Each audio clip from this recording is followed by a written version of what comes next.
Broadcasting live from atop the Rocky Mountains, the crossroads of the West. You are listening to the Liberty Roundtable Radio Talk Show. All right. Happy to have you along, my fellow Americans. Sam Bushman live on your radio. Hard-hitting news the networks refuse to use, no doubt, starts now. This, my fellow Americans, is the broadcast for May 16th in the year of our Lord 2025. This is hour one of two, and the goal always to protect life, liberty, and property, to promote God, family, and country, and to do so on your radio using the incredible checks and balances and the supreme law of the land, the Constitution for the United States of America. That is our guide. We reject revolution unless it's a Jesus revolution, then we're in, because we follow the Prince of Peace. It is a freedom-loving, fantastic, faith-filled, we're taking America back, one heart, one mind, one issue at a time Friday. That means the good doctor's in the house. Dr. Scott Bradley with me, freedomsrisingsun.com, and you want Q&As on the Constitution and more. Weekly webinars every Thursday night. Check it out at freedomsrisingsun.com, and you want to learn how to preserve the nation with the Collegiate Series on that topic, freedomsrisingsun.com. Doctor, welcome, sir. Well, thank you very much, and good morning to everyone. I hope this is the end of a fantastic week, and then you can go into a weekend. Of course, you work on Saturdays, too, I guess. Well, the Lord says to work 6 days a week, sir, so I'm supposed to do that, right? Well, okay, put your nose to the grindstone, buddy. You got it. Take a break on the Sabbath. Otherwise, we do all kinds of incredible work, standing for God, family, country, everywhere we go. And, the work, the labor, the hard, is up to us, and the results are up to God, right? So there you have it. We have a duty. God has the results, and somewhere, hopefully, we meet in the middle. And seems like a long slog. Weekly Q&As every Thursday night from the good doctor. You can go to freedomsrisingsun.com and sign up and get your invitation. And then Dr. Scott Bradley will break everything down and discuss things, and you can submit ideas and thoughts and questions and opinions. And man, it's almost a free-for-all. But then the doctor brings it all down to common sense and says, hey, here's the Constitution, here's God's law, here's man's law, here's what's going on, here's the solutions. I mean, it's just a load of fun every Thursday night. Doctor, what did you guys cover last night? Well, you're right. It was kind of a free-for-all, and I'm glad my wife Tamara vets the questions, if you will, that get sent typed in. And yeah, like there's 5 questions that are similar. She might make it one good question, right, or whatever. Right. There's overlap, like there was when they wrote the so-called Bill of Rights. They got a lot of suggestions about religious freedom and freedom to worship and so on. So they kind of merged them together. The Second Amendment's a similar kind of thing. So anyway, there was a kind of a collation process, and that has to happen and keeps me from having. And the reason I bring that up is I don't want people to think we're rejecting questions. It's not about that. It's about making sure that, hey, we don't just look through and ask the same question 5 times in different ways.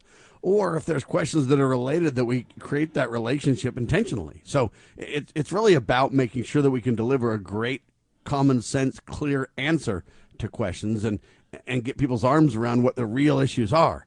The collation process is designed to really, at the end of the day, create great videos that you can watch later. You can watch them on Rumble, you can watch them on BitChute, or you can watch them other places as well, Doctor?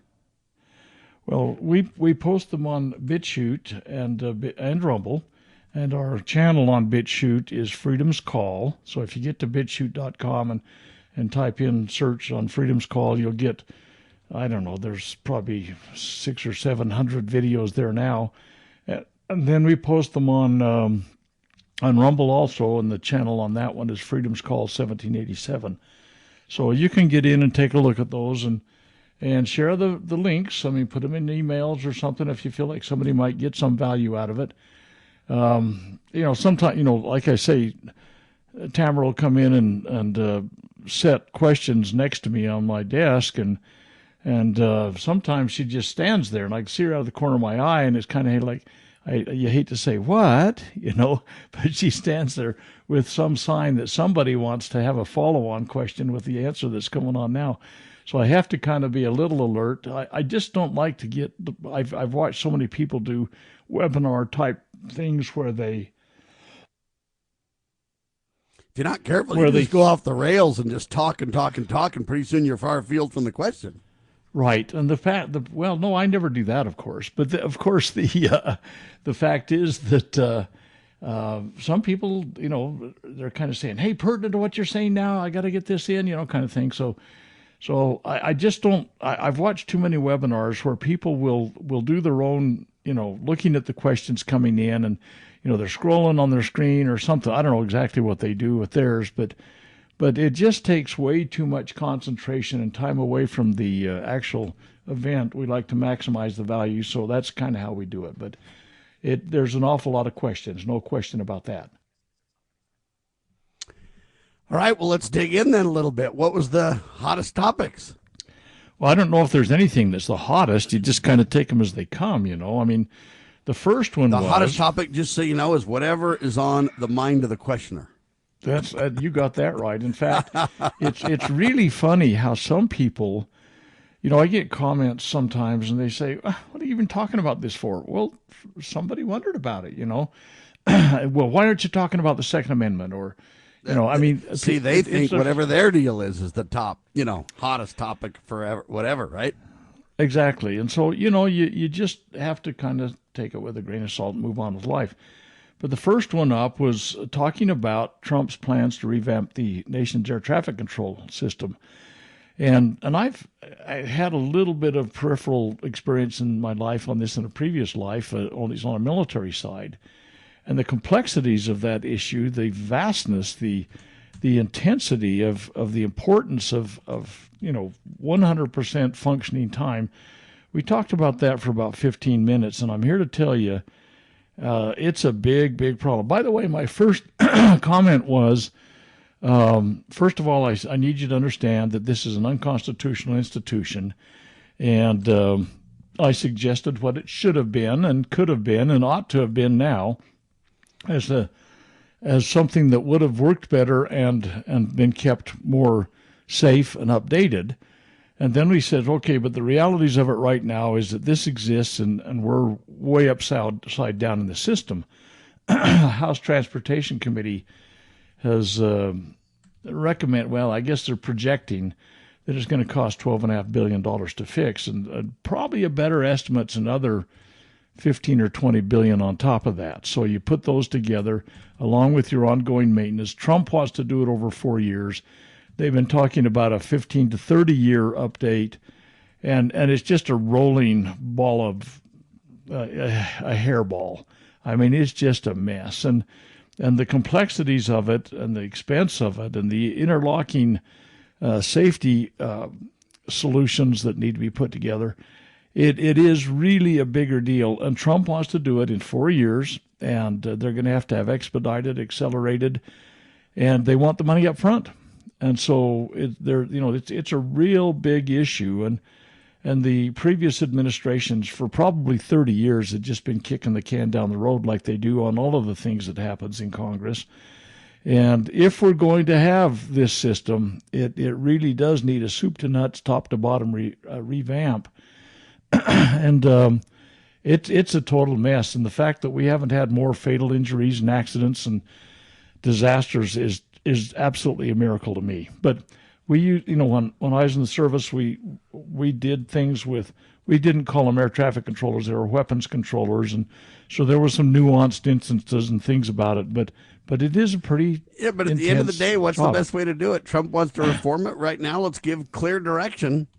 Hey, what's the best way to do this? And I don't think that the general government really has authority over transportation. That's a Communist Manifesto-esque style control mechanism. I don't think we need the federal government to do that. They fail at it. They're no good at it. The fact that it's in shambles proves the point, sir. Well, absolutely. That's the whole point, is it never should have gone that route before. It should have been an industry run kind of thing. Think about it. The airlines don't want to have a bad rap for crashing into each other. The pilots and the crews certainly don't. And yeah, in other words, hey, we're only going to go on planes if it's peaceful and nice and good and clean and safe. And hey, the reality of the free market, the reality of public opinion, the court of public opinion. Hey, we can decide all that and make our own choices. For example, if you're a smoker, you could go on Menthol Airlines or something, and you could smoke on the plane. Now, I'm not saying you should do that. I'm just kind of making a point that let the market decide what's acceptable and not, and safety standards and not, and let their records speak for themselves, and just basically be transparent and let Americans make their own decisions. Imagine things like that. But the industry really is more forward-looking and more aggressive in the safety issues, and they could do this TSA Bravo Sierra that happens every time you go on an airplane. They absolutely should be handled with the industries that are involved. But the fact of the matter is, we've built this thing, and if we get it built out, I mean, it's at a critical point. I mean, we're talking the wheels are falling off in many, many instances, and we need to get to the point that we've got it updated, which I don't expect the feds are going to do a good job at. But then it ought to be skip phased. The break. This is too good. Continue, sir. Okay, well, the fact of the matter is that there ought to be a plan to phase it into privatization, and I just give you some examples. It was a while ago, a couple of years anyway, now. But I was in a kind of a secured area in a military base. They were doing procurement on some very high level, important, missile kind of stuff. Okay, that's about as general as I can get. And I looked at some of the software that was being used on the desktops of some of these individuals. They're using Windows 7 stuff, man. I mean, we're talking cutting edge, latest, greatest man alive. And it's like, Windows 7 is so hackable now because everybody and their dog was hacking into it before.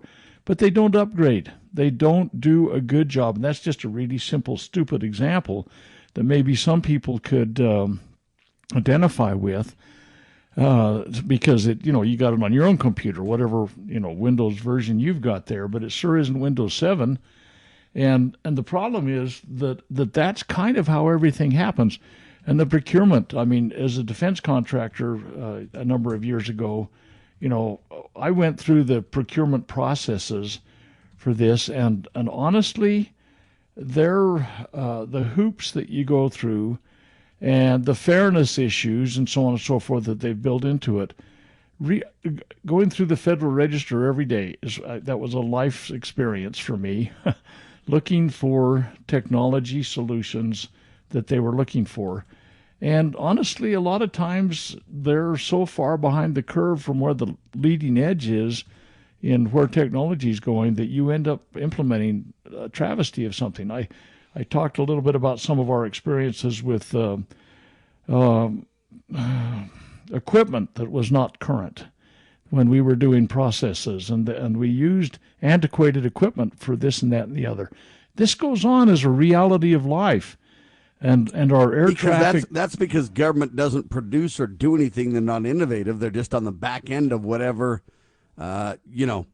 trickles down to these people. To me, what you got to have is like a better business bureau, but for airlines, or an air traffic, system could be ran by the airlines. There could be groups that do this. There's all kinds of industry associations and things like that could do a lot of this kind of stuff.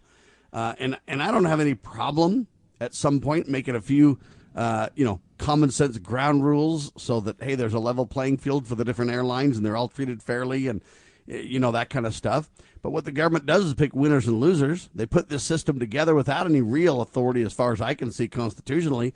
And then, hey, we wake up and say, oh, man, this thing's a meltdown disaster. It doesn't have to be that way. Now, Trump basically says, hey, we're going to do an overhaul of the U.S. traffic control system.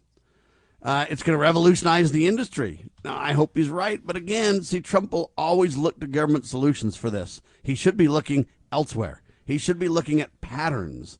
Even Alcoholics Anonymous can get together a guideline and a rule book without government, right? And all these people go and they obey these principles that they believe can change their lives. And I don't disagree. I think it can help people recover. But there's all kinds of associations, all kinds of common sense ways to solve these things. And I've thought that about the FCC for a long time, too. You think you need the government to control all the radio stations and TV stations. You don't need that. But there could be nonprofit or private consortiums of groups that handle these things, and they could do a 10,000 times better job than the government will ever do. What are they going to do now? They're going to say it's in shambles. Here's my plan for solution. I just need whatever billions of dollars, and hey, I'll fix it. And then 20 years later, we're going to go, hey, the system's broken and they wasted all the money last time, but this time we're serious. Yeah, that's all that's going to happen here, Doctor, as far as I can tell. Well, you mentioned that Trump's going to look at a government solution. It's interesting to me that in his first administration, he put forth a proposal that the air traffic control system be privatized, and it didn't go anywhere. It was completely poo-pooed. And by the way, it should have. Congress should have jumped on that. Like, you know what, man, we should have already had that done. Yeah, oh yeah, that was enough years ago that it should. And I'm pretty confident that the upgrades and the confidence in our safeties and everything else like that would already be well down the road and doing good. But the fact of the matter is, government solutions, and particularly areas that they are not authorized to do, are always a failure. Always a failure. I mean, you look at how they manage the land of the nation, and I mean, you look at everything they touch that's outside the purview of a constitutionally authorized thing, and it really is herky-jerky. And anyway, maybe we're spending way too much time on this, but it is a life safety kind of thing. We're teaching a ton of principles here along the way. First off, the question is, when you have problem A that arises, a.k.a. traffic control systems in shambles, due to aging equipment, due to communications that aren't solid as a rock, due to shortages, due to lack of training. I mean, I can go on and on and on. And so you say problem A exists. Now you got to ask yourself, where do you look when problem A occurs? And that can be whatever it is. It could be farming. It could be anything under the sun. This is just traffic control as the example. Where do you look for solutions? Well, and the answer for Sam Bushman would say, clearly the private sector and the industry at hand. You start there and you say, hey, can we solve this way? Can we work through this? And most people are going to say, well, no. Government is the given only way this can work. And you know when they say that 9 times out of 10, they're absolutely going to go down the wrong path without authority. That's what you know. And so to me, you start there, right? If Trump really proposes and the real plan to completely, when he says, hey, the overhaul of the troubled U.S. air traffic control system is going to revolutionize okay, great. Where is he looking for solutions? And if he really goes to complete privatization, I'm in support of it. You say, well, Sam, it can't, hey, these industries can't run themselves. Why not? What gives you the belief that without government authority, that government can do better? And really, the Communist Manifesto is at the heart of this discussion. If you go read it, it says control of all transportation, right? What part of my transportation doesn't the government have their fingers in now? I mean, I literally, to drive a car and get on a plane, have to have a real ID card by my federal government stamp on it? This is what I'm talking about. If we're not very careful, they will take all control of the means of production, of transportation, of communications. I mean, if we're not eternally vigilant, that's where we end up, Doctor. So I know we're talking about this, but we're not really talking about traffic control, although of course we are. We're talking about the broader discussions about principles and where we look for solutions, Doctor. Absolutely. And there are industry experts. Again, just think for a minute. Who is going to want, I mean, what airline is going to say, hey, I endorse this thing. They're going to bump into each other over, the Rocky Mountains, whatever. I mean, there's nobody in that industry that's going to say, let's go for a slipshod solution. And the government is not the adjudicator and the knows all, ends all, bees all. And they're overladen with overburden. They're just buried with nonsense constantly. And there is no ability to respond, and we get way behind the curve. And I mean, but the interlocking systems that for safety and everything like that, this is a very complex, a lot of moving parts kind of thing, and in a literal sense too, where the airplanes are always moving and people are about and everything. But every single aspect of it has kind of gone into a shambles at this point, and it needs to be addressed. And so that's the stuff we talked about on the first. Yeah, and let me throw out one more thing for people to know. Why, if this has been, if this is so in shambles, and I don't disagree that it is, but I just want to ask a real educated question. Why didn't we not hear about it over the last 20 years as it continued to erode and continued to get worse and continue to have lack of training and less people that could do the work and this and that and, people pulling long hours? And okay, why didn't we hear about it then to make reforms? Why do we all of a sudden hear about it now when it's like, hey, we're having a crash every day now. The system's melting down. Everybody's gone. No. Why do we hear about it when it's catastrophe level? And how did it get from catastrophe level overnight. Kind of like Joe Biden, right? He was perfectly fine. And then all of a sudden it's like, my gosh, I can't even run for the next term because, and no, we didn't lie. We told you the truth the whole time. No, you didn't. Okay, same thing with this. How does it go from really, we don't know anything about it as a society, then all of a sudden, boom, it's overnight, the top of the ticket, boom. And the answer is, to me, most of that is media in bed with government propaganda for them to take control of this industry even more than they already have, Doctor. When they do reforms, 99 out of 100 times, those reforms include, hey, more government involvement, more government funding, more government regulation and control. It doesn't mean less. It means, well, by golly, we got to have more oversight on this baby. We weren't, hey, Joe didn't pay attention to this. It just fell apart on his watch, and now I got to clean it up. It's the blame game. It's all these things. We got to stop that, too. Is it a problem? Yes. Is it a problem more today than yesterday? I guess. But not enough to become a nothing story to an everything story. Not even close. So they want you to believe the sky is falling, and the only answer is the government. Again, a communist tactic to push us into the Communist Manifesto as our ruling elite want to force down our throats. Isn't that what we're talking about, really? How does that happen from nothing to everything overnight? Now it's the top story. Last week, no one even talked about it. Or before Trump took office, no one even talked about this, right? Well, that's the, you bring up so many of it's a multitude of reasons, I think, and you brought up a number of them that are absolutely, I think, very cogently expressed. But I think part of it also is, I don't want to discount any of the other things you've said because they all play into this.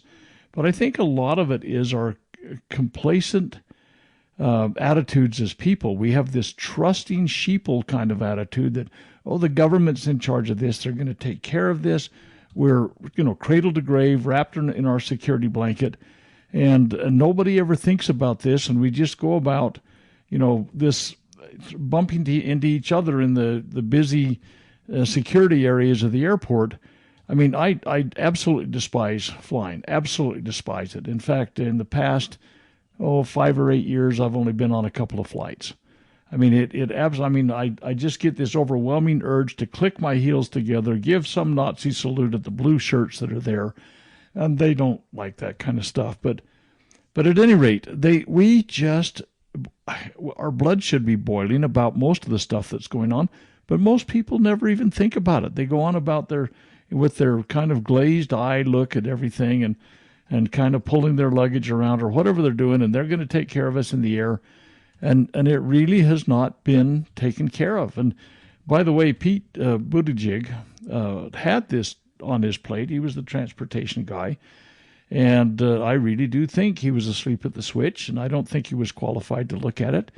And he's just another drone of government, some kind of slug that's in a position. And they just kind of take their paycheck, and there's never any urgency. We'll get, maybe if we keep moving forward, get to another question here about Bobby Kennedy's situation. Yeah, we're going to get to that. I just want to say this one other tidbit about this. And I know this conversation seems like, man, you're sure taking a lot of time on this. Remember, we're focusing on a lot of issues here that relate to not only this problem, but many problems that we face.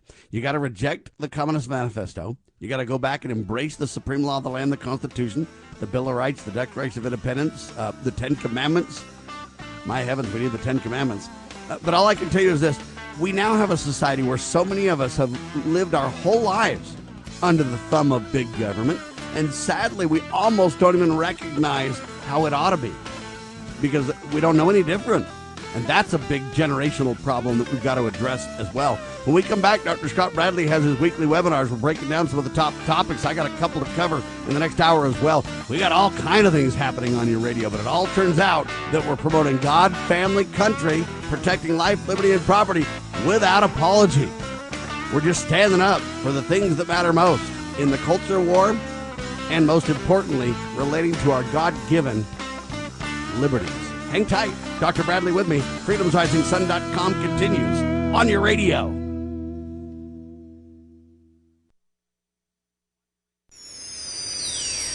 Proclaiming liberty across the land. You're listening to Liberty News Radio. News this hour from townhall.com.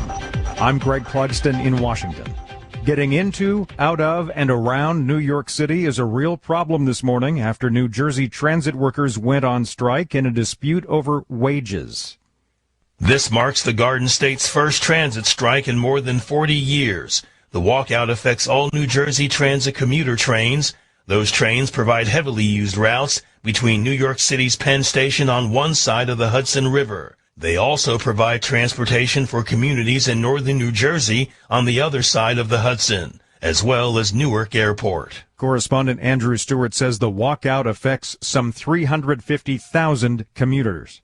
On Capitol Hill, House Republicans are working to bridge their disagreements in the massive Trump tax cut and budget package. Warring factions inside the House Republican Conference huddled with Speaker Mike Johnson Thursday, jockeying primarily over what to do about SALT, the state and local tax deduction. New York Republican Mike Lawler wants to increase the cap on SALT deductions from $10,000 to $30,000. We're waiting to hear back from the Speaker with more information and a counteroffer. Majority Leader Steve Scalise says more needs to be done. A few other issues to be worked out. We've had some other meetings with the Speaker and myself, a number of members earlier today on SALT. We're working through some final issues. This is always what happens when you have a big bill like this. Bernie Bennett in Washington. Two of the biggest cable companies in the country are getting together. Charter Communications is merging with Cox Communications in a deal worth more than $34 billion. President Trump says he's moving to set up direct talks with Russia's Vladimir Putin about ending the war in Ukraine. And he says he hopes to meet with Putin soon. Meanwhile, Russian and Ukrainian delegations today are holding their first peace talks in 3 years amid low expectations. More at townhall.com. Wesley Financial Group is not a law firm. Hi, I'm Chuck McDowell, the timeshare cancellation guy and founder of Wesley Financial Group. And I want to set the record straight. I am not an attorney. I've never wanted to be an attorney. And the truth is, I really don't even like attorneys. If I sound like an attorney, I'll apologize. But what I've learned in my 15 years in the timeshare cancellation business is you don't need to be an attorney to get folks out of their timeshare. At Wesley, we've helped over 40,000 families cancel their timeshare, and I want to share with you how we do it. Just give my office a call. I guarantee if we take you as a client, we'll get you out of your timeshare, or you'll pay nothing. Attorneys, this was meant to be funny, so please don't sue me, especially my friend Kenneth from Black River Falls, Wisconsin. Call now for your free timeshare exit info kit. 800-613-5454. 800-613-5454. 800-613-5454.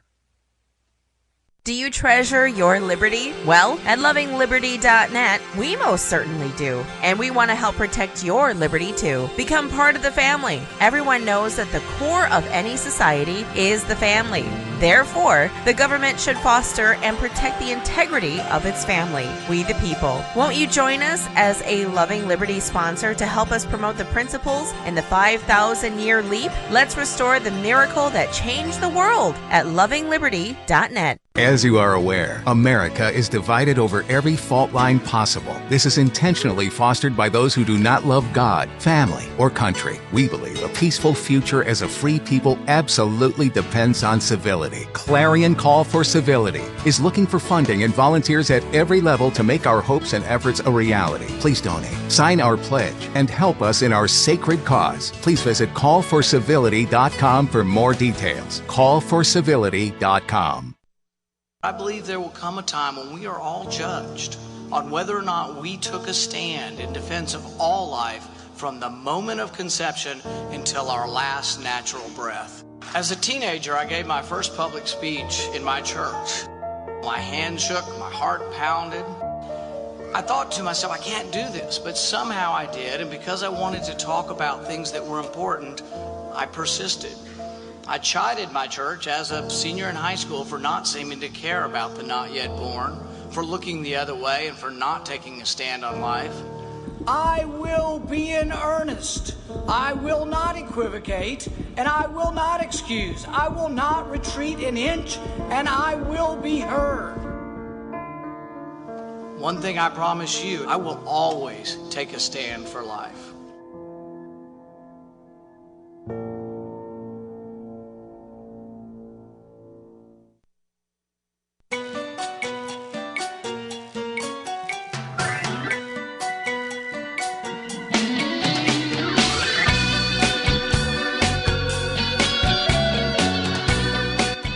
Broadcasting live from atop the Rocky Mountains, the crossroads of the West. You are listening to the Liberty Roundtable Radio Talk Show. All right, Dr. Scott Bradley is with me, freedomsrisingsun.com. We're talking about his webinars on Thursday nights, Q&As on the Constitution, and more. To sign up and get your free invitation, freedomsrisingsun.com.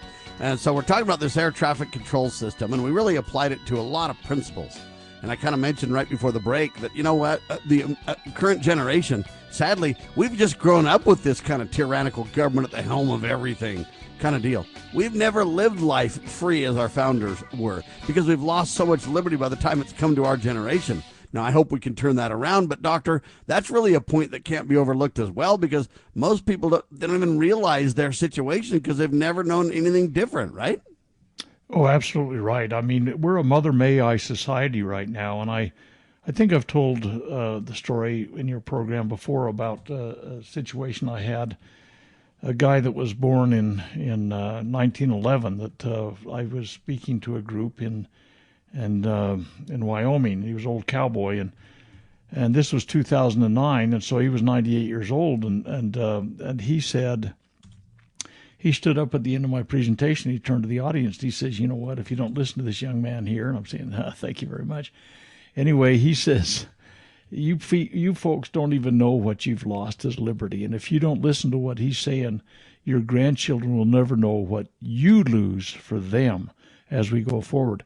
And that's just basically, it's been an avalanche, literally. And, 1911 was before, that's when he was born. He says, I'm the only American that was born free that's in this room. And he says, since 1913, we've been on a slippery slope, going downhill as fast as we can and accelerating. And boy, howdy is he right on that score, right? He is, indeed. All right, so, RFK Jr. in the news for the next topic, right? Well, that wasn't the next one up, but I'll talk about it for a minute. Sure.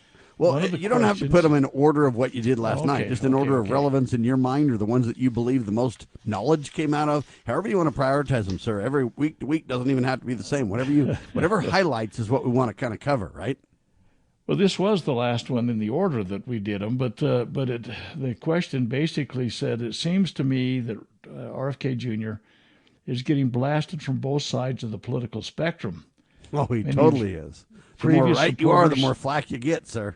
Yeah, he seems to think he's backed off from what they hoped he would do in the establishment medical media political cabal and load on him in every chance. What's your take on what's going on? So that's the kind of question. Yeah, really quick, my take is that, hey, everybody wants to criticize him. We want him to do more. They're saying he's already done too much or he won't be effective. I think the truth lies behind the scenes. I'd love to have RFK Jr. on the radio to talk about it.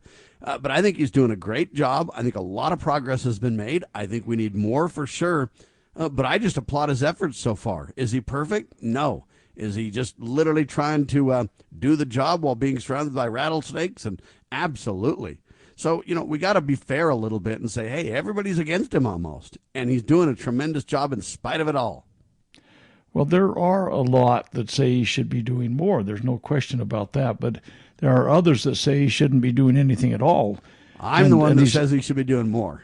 Yeah, I agree. But I also, in fairness, say I get that you're doing your very best and amongst the opposition, even though I want you to do more because I'm like, let's go. I understand why it's a tough row to hoe, and I don't know that I could do better either, Doctor. Well, I mentioned in the response that I think he's kind of in a triage kind of situation, and that's where if you have, a disaster that's happened, a combat situation, a big car accident, whatever, and you kind of look at the victims, if you will, whoever's hurt, and you kind of got to make decisions. You're going to die regardless of what I do. I can't help you. I'm moving on. You're going to live regardless of what I do. So I'm going to let you there too. But this one here, okay, if I do something, I might be able to save him. So you've got to make these kind of really tough decisions. You hate to be the one that says you're going to, you're going to die no matter what I do, so see you later. But so it's kind of you got to kind of prioritize things. And in the situation that he's in right now, I mean, I watched his hearing before the Senate. I mean, talk about a bunch of clowns that were questioning him. I mean, just absolutely it was really like childish. jackals. I mean, they're just out of control.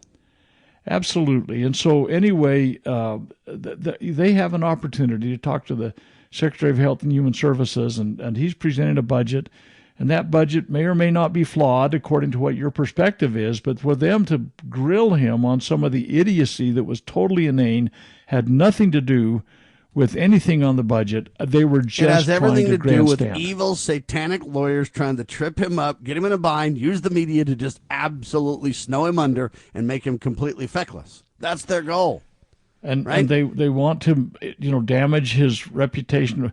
As my wife and I sat and watched it, she said, he must just hate being in that seat. I said, no, I think he's thriving. I says, he's an attorney. He's been in adversarial situations before. And it's a mental gymnastic kind of thing in a lot of ways. And when you're dealing with idiots, sometimes you have to gear down so you can kind of respond to them. All those kind of things. I says, you know what? I've been in that seat before, and it is really a kind of a fun give and take. And that's my own perspective. But at any rate, well, especially if you have confidence in your solutions and you know you're right about these things. So the headline, even from National Public Radio, who I don't agree with at all, but here's their headline to prove the point. RFK Jr. stands by deep cuts to health budget during contentious hearing. He kept his wits about him and he stayed the course, doctor. And that's more than most can say by far. By far. But here's the problem is that the imbecilic people that were questioning him in many instances were so fixated on just hearing their own lips flap that they never got an answer, and they kept yelling at him, answer my question. Answer. Well, if you just shut up for a minute. He didn't say this. I will give you an answer, but that's the way. So at any rate, there's a lot of things that go into the concepts that I kind of tried to express during the answer. And it kind of goes back to what we were talking about earlier. Pete Buttigieg, collected his paycheck. I don't know if he did anything of any value at any time while he was in as transportation secretary. Most people are in that mode and are unqualified to hold the position they do that are in the government. But Bobby Kennedy made a comment. This was a different meeting. It was in a Trump cabinet meeting. And he was reviewing the stuff that he had on his plate that was, going through his fingers at this time. And he made a kind of a side comment to Trump. He says, man, he says, you've given me the busiest, most intense 100 days I've been through in my life. And I think it's right. I mean, he has them coming from all sides. He's clowns on the left, clowns on the right, whatever. He's got the rattlesnakes you talked about earlier. We've got the people that want to move forward and get as much done as we can. We're not happy with him accomplishing what he did in his first 100 days. And then on the other hand, there's people that are saying, if he had gone to bed like Sleepy Joe did for the first 100 days and did nothing, they'd be happy. Okay, so he's getting blasted from both sides, and still he's triaging something that if he in 4 years can accomplish some of the things that he is seeking to do, this nation will have he already is. Florida just passed the deal on water that they're not going to have the fluoride in the water. Other states are on tap to do the same. And now they're starting to basically pull all these fluoride tablets and fluoride things off the market, saying, hey, these things are not safe and effective. So we're already seeing hard evidence of what Bobby Kennedy's talking about, right? I mean, but let's not pretend there's change coming. Now, I hope there's more coming, but let's give credit for where credit's due already. He's already got a lot of the dyes that are bad out of some of the products. And, you could say, well, that's not the government's role. Okay, we can debate that. But in the meantime, hey, as long as we have a Health and Human Services, why we really have that at the general government level is another whole question to be discussed. But in the meantime, hey, at least he's taking his job seriously. If those things are a threat, at least be candid and transparent about the truth regarding those. And he's at least started the ball in that direction. Well, he did look tired to me in his hearing. And I believe that you get so tired of dealing with imbeciles that it wears on you. But just some of the examples, I mean, he's getting some real live gold standard scientific research done about stuff that's never been really looked at. Oh, by the way, one thing he brought up in the Trump cabinet meeting. This should be ringing bells everywhere for everybody, and nobody reported on it. But when I was listening to it, he said that HHS, Health and Human Services, has been a key cog, that's not his exact words, in the child trafficking.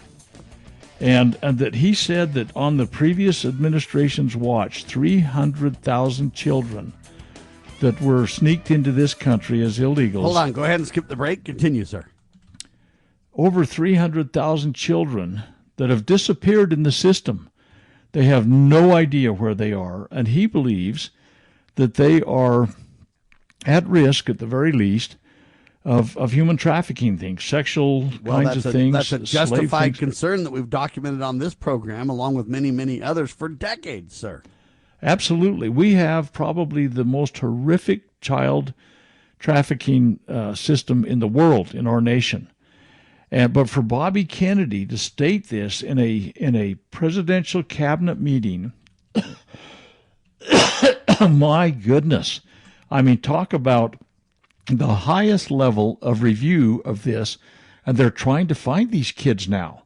And it's like, holy cow. I mean, did you hear what he just said? I mean, it's kind of one of those things. Yeah. I looked at my wife. And it's a critical issue, too. And they basically try to say, on Trump's watch, this was horrible. All these kids were lost and separated from their parents. Now this is all on Joe's watch. And the critics back in the day now are strangely silent. And RFK's actually trying to take action to do something solid about it. And the Trump administration and Bobby Kennedy should get credit. But to admit that HHS was a key player in this travesty is like, holy cow. I mean, shifting gears here, he talks about we have 10,000 additives that we put in our processed foods. Think about that. And stop for a minute. Most of us can't even pronounce it. 10,000 additives in our food. And the real question, and this is where I think Bobby Kennedy's really bringing truth to power and education on this. You might say 1 out of these 10,000, hey, by itself, we've researched it, it's not a problem. 2, fine. What about when you mix all kinds of concoctions that have different relationships of all these 10,000? Then what effects do you get? And we have no idea. And he's highlighted that. They all mock him for it, but he's spot on scientifically. That, hey, you've got 10,000 different things in a variety of who knows what combinations. How many options are there for that? I mean, it's almost even impossible to even study at that point. What you've got to do is back off and simplify. Whenever you've got a problem with your diet, they say, hey, why don't you just start by fasting for a day or two, then let's introduce one food at a time, and let's see if we can't figure out what's, okay, that's times 10,000, doctor. So even in that, he's bringing truth to power and clarity on what needs to be done, right? Well, and you can't even pronounce most of them. I know I can't. And I guarantee I can't. It's a chemistry set that we're putting in our bodies. And I had a chemistry teacher when I was in high school that mixed some stuff up. And I mean, he didn't just get his eyebrows burned off. I mean, he had his ears curl up on this thing when it went up. But the fact of the matter is, I mean, here's your chemistry teacher doing that. Can you imagine if you're a senior in high school and mixing them up? But at any rate, this 10,000 additives, let's call them, that are legal to put in our food store, in our processed food system. In Europe, they only have 400 of those food additives. But think about it, even 400 is out of control. Well, it is, but the ratios are such that they're not even on the same universe. And he's saying, we're going to look at all of these things. And you talk about getting rid of some of these food dyes, and you say, well, what the heck? Since I was in high school, we've been worried about, red dye number, whatever, yellow dye number, whatever. And we throw these things together. I've said for many years that most things we put out are basically cardboard with chemicals and flavoring added to them. And Kennedy brought up one little interesting thing where Fruit Loops were at the top of the food chain in terms of the value that had been assessed to them through the FDA. Fruit, doctor. Yeah, well, you heard it. They said Fruit Loops, right? Right, and got that's fruit in there. One of my sons was going in a it was a nutrition class at university. This is not like he was in 4th grade. He was at university, and the professor said Apple Jacks is perhaps the most nutritionally dense food that is available. Apple Jacks. It's chemicals and flavoring, people. And the point of the, I mean, you apples? mentioned these name brand. There's got to be an apple chip in there somewhere. I'm joking a little bit, but I'm trying to make a point, though. Think about that for a minute. Fruit Loops, Apple Jacks. It's nothing but sugar, and there's no fruit in any of them, is there? Well, there may be some, I don't know. I mean, but the fact is that these are put together. I'm just telling you, if it's truth in enhancing advertising, if it's not propaganda or not fake news or whatever else, if we're going to tell the truth, hey, is there really apples in Apple Jacks? Is there really fruit in Fruit Loops? And if so, to what extent? Like what percent of it's fruit, right? And in other words, I mean, truth in advertising, you can't even. So we've missed the boat on this. Bobby Kennedy's trying to get a handle on it, and I think we need to give him all the support we can give him. Is he perfect? No. Do I agree with him on every topic? No. Is he doing a great job? In spite of it all, I say unequivocally yes. Well, one or two, maybe three in this one interview, in this hearing. These are imbeciles talking about they're supposed to be looking at the entire budget and how it's all put together, and it's whether it can be done or not, whatever. Constitutionality never crossed anybody's mind. But the fact of them, and by the way, it crosses my mind every time, even if I don't say it. What they're doing is unconstitutional. But several of the questioners wanted him to look into the camera and say whether or not he would have his children get the measles vax. And, I would respond and say, my personal family and my children are not in your discussion. Are you going to feed your kids or give your kids these vaccines? I'd just basically say that and turn it right back on them is what I would do. Right. But they're saying, you're the head guy. I want to know if you would give your children. My response would have been similar, and my response would have been, there is no way in hell I would give my kids a measles vaccine, particularly since it's available only in a concoction, MMR, okay? Look at it, mumps, measles, and rubella. Yep. And this kind of thing, I took some pharmacology when I was in college. When I first started in college, it took care of a general ed kind of thing. It was fascinating to me. But I remember going to the professor and, after class, and I said, here's a concoction I got while I was in basic training. Injections that we got, and a black plague, yellow fever, everything in the list. And he looked at me and said, what were they trying to do to you? He says, no, I says, no, this is the regular, the food source for going through basic training. He says, when you mix these things, they can have an additive and destructive effect on the human body. He went off. He just try doing that times 10,000 or even 400 if you're in the UK, right? This is no wonder we don't have answers. Here's the deal. Little tiny kids, brand new, perfect bodies, get injected within seconds of giving birth or being birthed. And the fact of the matter is we put these concoctions in, and then we give boosters and shots on beyond. And what we found, like, for example, with the death jab, the clot shot, whatever you want to call it, it is neither safe nor effective. It doesn't prevent you from getting it. It doesn't prevent you from it. It's not. And none of those things. But that's what's coming out of these people's That's right. And then we try labs. to push back, and they riot and say we're crazy and we have no evidence and everything else. So I asked ChatGPT. This is just a fun exercise. ChatGPT 4.0. I said, hey, are there apples in Apple Jacks? Here's what it says. Listen. Apple Jacks, a popular breakfast cereal produced by Kellogg's, is primarily made of ingredients like corn flour, wheat flour, and sugar. While the cereal is apple-themed, it actually contains only a small amount of apple-derived ingredients. The flavor mainly comes from a mix of apple and cinnamon flavoring rather than a significant amount of real apples. Therefore, there's a little bit of apple essence due to flavoring, but the cereal does not contain a substantial amount of actual apples. Now, to me, to even have that on the market is fraud, Doctor. Oh, indeed it is. And the fact of the matter is that we have become as a people, we talked about this a few minutes ago, about we just don't take responsibility for our own health, our existence, our lives. We just slide through, oh, I'm going to go to school today. I'm going to get taught whatever they serve me. I mean, then we go to the university and I'm going to suck up whatever they do. You ready for the Fruit Loop one? Is there actual fruit in Fruit Loops? No, Fruit Loops do not contain actual fruit. The colorful cereal is primarily made from a blend of grains, sugars, and artificial flavors. The name fruit is a play on the word fruit, but the flavoring is synthetic and does not derive from real fruit. So Fruit Loops are a fraud too. Like I say, cardboard, flavor enhancing, and chemicals. Well, where's somebody to come out and say it's fake news? To even the names, see? And so RFK doing a phenomenal job, in my opinion.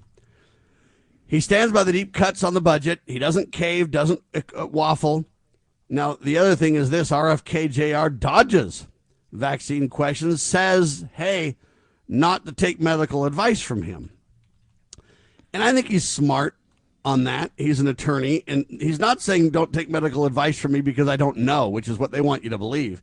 He's saying that because he's not a doctor, and if he says he's going to give health advice, then he could be sued because, he's not even a doctor and that kind of stuff. And so there's some to that. I don't think he dodged the vaccine questions. I just simply think he's not going to let you tempt him into saying whatever I'm doing for my children or my family isn't the order of the day. We're going to look into this. We're going to find out what's true and not. We're going to create accountability, transparency, and that's what I'm, on. So I even think the phrasing of the media, he, kind of waffled on this, or he didn't answer clearly, or whatever their, dodges vaccine. I don't agree with that at all. I know you would say, well, he didn't answer the question, did he? It's not a dodge, though. It's a put things in the real discussion perspective. What he does personally on his own time with his own family, with his own opinions, is a different discussion than the service position that he's been appointed to. So we've got to really kind of break these things down and understand the propaganda from the mainstream press is just amazing on this.